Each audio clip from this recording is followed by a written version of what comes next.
ಮುಖ್ಯಮಂತ್ರಿ ಸ್ಥಾನದಲ್ಲಿ ಕುಳಿತು 50 ಕೋಟಿ ಆಮಿಷದ ಗಂಭೀರ ಆರೋಪ ಮಾಡಿರುವ ಹಿನ್ನೆಲೆಯಲ್ಲಿ ಸರ್ಕಾರ ಬೀಳಿಸುವುದಕ್ಕೆ ಸಾವಿರಾರು ಕೋಟಿ ಬಂಡವಾಳ ಹೂಡುವುದಕ್ಕೆ ತಯಾರಾಗಿರುವವರು ಯಾರು ಅಂತ ಬಹಿರಂಗಪಡಿಸುವಂತೆ ಮುಖ್ಯಮಂತ್ರಿ ಸಿದ್ದರಾಮಯ್ಯನವರಿಗೆ ಬಿಜೆಪಿಯ ರಾಜ್ಯಾಧ್ಯಕ್ಷ ಬಿವೈ ವಿಜಯೇಂದ್ರ ಸವಾಲನ್ನು ಹಾಕಿದ್ದಾರೆ.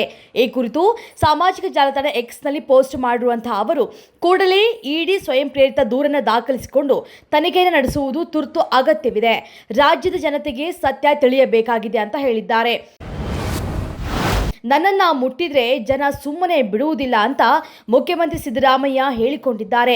ಸಿಎಂ ಅವರನ್ನ ಯಾರಾದರೂ ಮುಟ್ಟೋದಕ್ಕೆ ಆಗುತ್ತದೆಯೇ? ಅವರ ಮಾತಿನ ಮರ್ಮವನ್ನ ಅವರೇ ಅರ್ಥ ಮಾಡಿಕೊಳ್ಳಬೇಕು ಅಂತ ರೈಲ್ವೆ ಖಾತೆ ರಾಜ್ಯ ಸಚಿವ ವಿ ಸೋಮಣ್ಣ ವ್ಯಂಗ್ಯ ಮಾಡಿದ್ರು. ನಗರದಲ್ಲಿ ಗುರುವಾರ ಮಾಧ್ಯಮದವರೊಂದಿಗೆ ಪ್ರತಿಕ್ರಿಯಿಸಿದ ಅವರು, ಸಿಎಂ ಆದವರನ್ನ ಯಾರಾದರೂ ಮುಟ್ಟಿದ್ರೆ ಪೊಲೀಸರು ಕೇಸ್ ಮಾಡಿ ಒಳಗೆ ಹಾಕ್ತಾರೆ, ಮುಟ್ಟೋದಕ್ಕೆ ಆಗುವುದಿಲ್ಲ. 2ನೇ ಬಾರಿ ಮುಖ್ಯಮಂತ್ರಿ ಆಗಿರೋ ಸಿದ್ದರಾಮಯ್ಯ ಅವರು ಜನರ ಭಾವನೆಯನ್ನು ಕೆರಳಿಸುವಂತೆ ಮಾತನಾಡುವುದು ಎಷ್ಟು ಸರಿ ಎಂಬುದನ್ನು ಅವರಿಗೆ ಬಿಡುತ್ತೇನೆ ಅಂತ ಹೇಳಿದ್ದಾರೆ. ದೆಹಲಿ ವಾಯು ಮಾಲಿನ್ಯದ ಕುರಿತು ಕಾಂಗ್ರೆಸ್ ನಾಯಕಿ ಪ್ರಿಯಾಂಕಾ ಗಾಂಧಿ ವಾದ್ರಾ ಟೀಕಿಸಿದ್ದಾರೆ. ವಯನಾಡ್ನಿಂದ ದೆಹಲಿಗೆ ಬಂದಿಳಿದಾಗ ಗ್ಯಾಸ್ ಚೇಂಬರ್ಗೆ ಪ್ರವೇಶಿಸಿದ ಅನುಭವವಾಯಿತು ಅಂತ ಎಕ್ಸ್ನಲ್ಲಿ ಬರೆದುಕೊಂಡಿದ್ದಾರೆ. ವಯನಾಡ್ ಲೋಕಸಭಾ ಕ್ಷೇತ್ರದ ಉಪಚುನಾವಣೆಯಲ್ಲಿ ಕಾಂಗ್ರೆಸ್ ಅಭ್ಯರ್ಥಿಯಾಗಿ ಸ್ಪರ್ಧೆಯನ್ನ ಮಾಡಿರುವ ಪ್ರಿಯಾಂಕಾ ಗಾಂಧಿ ಅಲ್ಲಿ ಮತದಾನ ಮುಗಿಸಿ ದೆಹಲಿಗೆ ಆಗಮಿಸಿದ್ದಾರೆ.